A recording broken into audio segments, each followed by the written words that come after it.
It appears as though the Houthi rebels want more weapons from Iran to continue with their attacks in the Red Sea. Now, to chat about this in more detail is our foreign affairs expert, Lisa Daftari, who joins us once again from Los Angeles.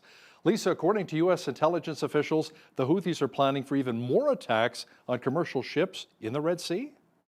Yeah, but why not, right? When they have been chest thumping and flexing their muscles, and there has not been a true way to deter them from the get-go, right? In terms of policy, in terms of the stance of the West, White House not being able to stand in the way of Iran's regime, who is pulling the puppet strings. Of course, they're going to go back to their supplier and say, "We need more. We're doing such a great job.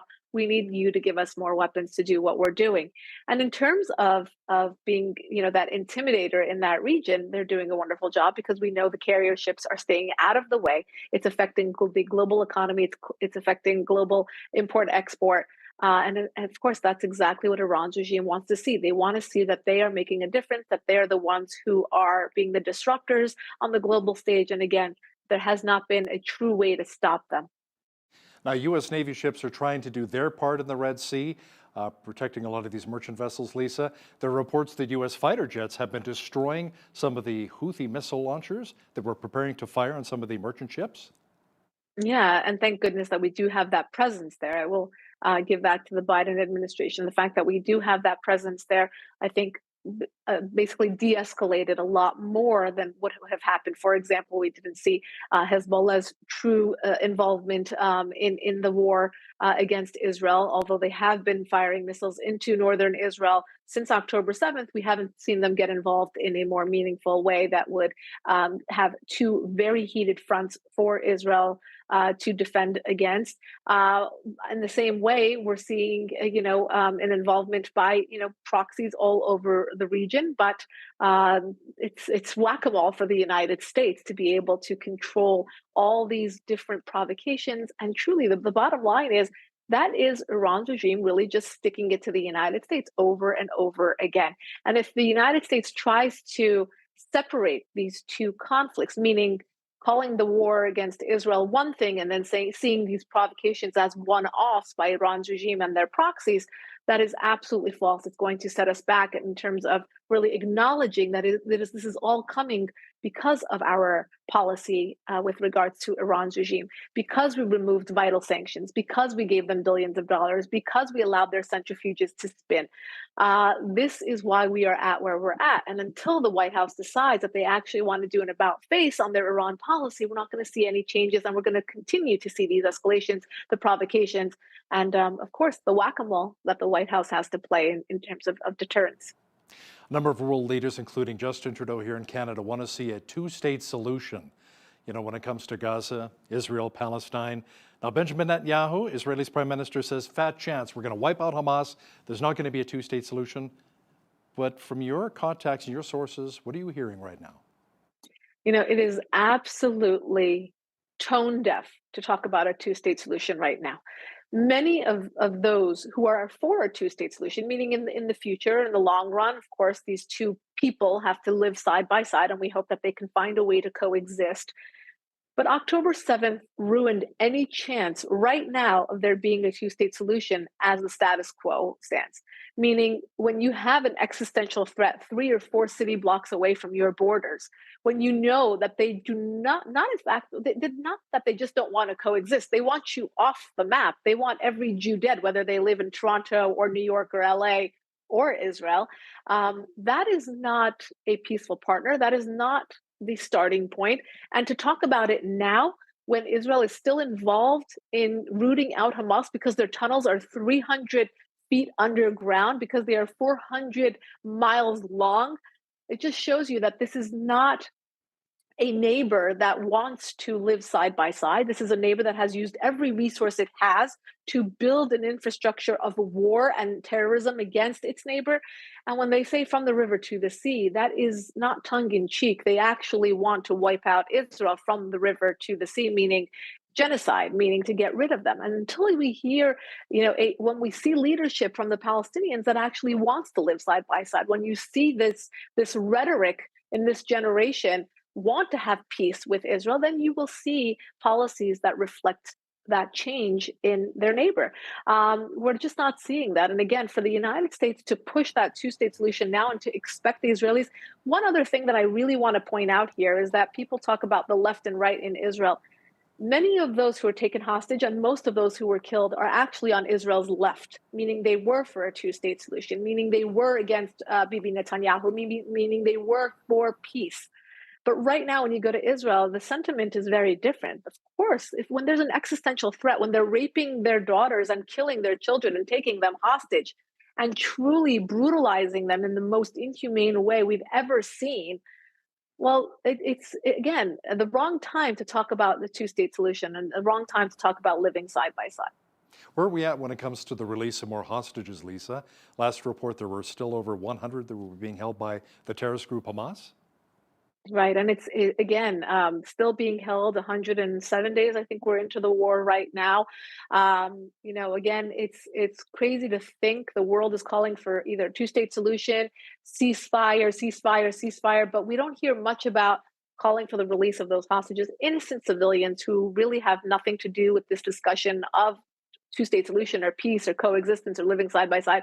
Those are citizens, a lot of women and children among them. We don't even know if they're alive or what condition they're in.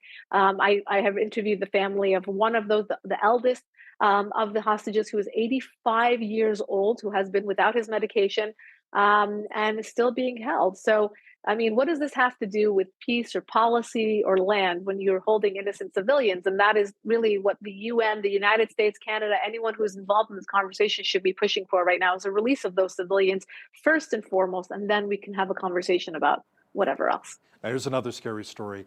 The director of the World Health Organization is calling on countries to prepare for another pandemic, Lisa, or disease X, which is a placeholder for an unknown pathogen that could cause a global emergency. Let's talk a bit about that. Yeah, pretty depressing, right, Hal? Because we know as we climbed out of our pandemic, we realized what the World Health Organization, the CDC, were not being forthright about a lot of the intel, a lot of where this originated, if the masks actually worked, if the vaccines actually work, what the side effects of the vaccines were. And anyone who questioned this, I'm not saying it negated it, but questioned this, was silenced. And now they're asking the world to sign on to a treaty for X, meaning just a placeholder. Just a placeholder. What do we know about X? I mean, what do they know about X is really the question that we should be asking here. And side by side, this week, the Foreign Desk reported on a new strain, a new virus that has been tested on mice in China that absolutely kills. It has a 100% fatality rate. What's going on here? How did this begin? Where did this virus come from? Why are they testing it? Is the US funding these labs that are testing it? And again, what we should question the timing of all of this. Testing being done in China with 100% fatality rate side by side, the WHO preparing for a virus that is just called X, a placeholder virus. And they want the rest of us to just stand by and sign on to another pandemic that will shut down the world. Here's an idea. How about we shut down the labs? That'd probably be a better start. Great. I'm with you, Hal. I'll sign on to that. Lisa, 6 nuns have been kidnapped in Haiti as the island nation continues to suffer from uncontrollable gang violence right now. The Catholic bishop of Port-au-Prince said the nuns were taken from the diocese on Friday while traveling on a bus. While traveling on a bus. So much gang violence there. We know the U.S. has issued travel warnings, has pulled a lot of its vital staff there as well because of the gang violence, has not been able to control it. We know many world powers have decided to send help over there to try to control that gang violence. And now we see the victims of all of this, 6 innocent nuns that were traveling on a bus. And we pray for their quick release. I don't know what the gangs would want from 6 nuns other than to send a clear message that they are in power and they will wreak havoc on the most innocent elements of society, and in this case, these nuns. A group of Jewish students in Washington, D.C. have filed a federal civil rights lawsuit against American University for not doing very much after the school was vandalized with swastikas and pro-Nazi propaganda. Yes, it looks like this is the new way forward. A lot of groups, committees, and individuals taking matters into their own hands to bring lawsuits against universities that are not protecting Jewish students. Now, Jews are not protected under the DEI, the discrimination kind of umbrella, because they're not a protected class. They're actually seen as the instigators, or it's crazy that we are punishing victims here.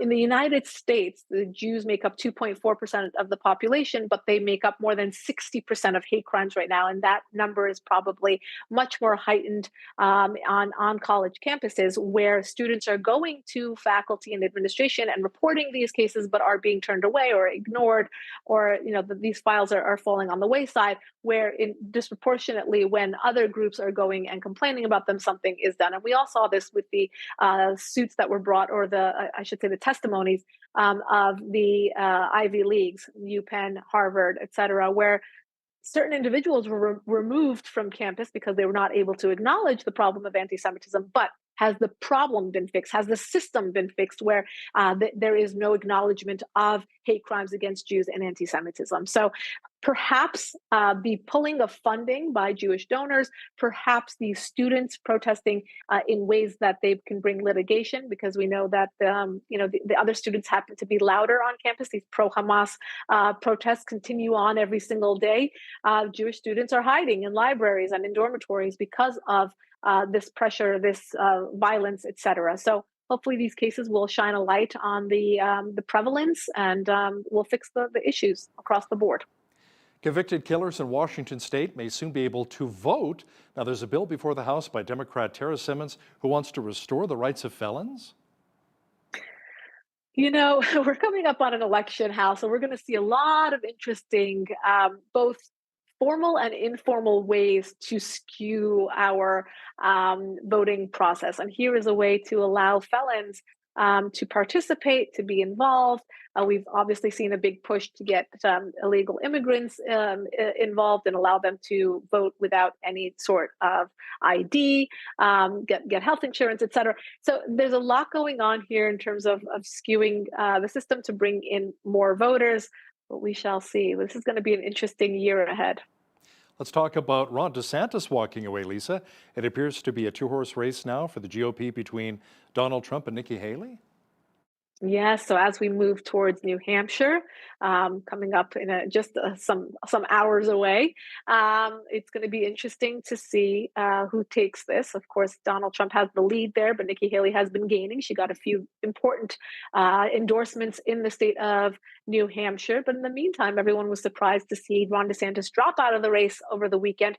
Going into the campaign season, everyone thought Ron DeSantis had a wonderful chance because of the sweeping victory he had in Florida, because of all the wonderful things he had done in Florida, and because he was almost like a young Donald Trump. Non-establishment, came out of nowhere and did so much good for the state of Florida, has a lot of popularity there. But unfortunately, he wasn't able to bring the same charisma to the primaries, and was beat out by Nikki Haley. So now we're watching to see who will take this between Donald Trump and Nikki Haley. Of course, on his way out, Ron DeSantis did give his support to Donald Trump and called Nikki Haley an establishment politician who was involved with corporations and such, and very surprising to see Ron DeSantis, who has been fighting publicly against Donald Trump, give his endorsement to Donald Trump on his way out. So we shall see what will happen. This will be an interesting week and a very important primary in New Hampshire. Well, let's talk about the fundamental differences as you see them between Nikki Haley and Donald Trump. I think over Nikki Haley has done such wonderful work. Of course, she's a woman. She brings in a lot of female voters, mothers, and those who are just tired of the Biden administration and want something different. So she will bring in a certain segment of independent and left of center voters. Donald Trump, on the other hand, has his own audience, MAGA, MAGA, MAGA world. They have stayed very, very true and loyal to him. And those voters perhaps might see Nikki Haley as part of the establishment. She did turn on Donald Trump, so to speak, a couple of times, even though she worked in his administration. So a lot of people see that as a condemnation of her. Donald Trump, of course, has a lot of legal issues right now. It's, of course, a lot of people find him to be divisive, even though they like him. They don't want to bring about that kind of infighting into the country. So they think, Nikki Haley will give us a new fresh start.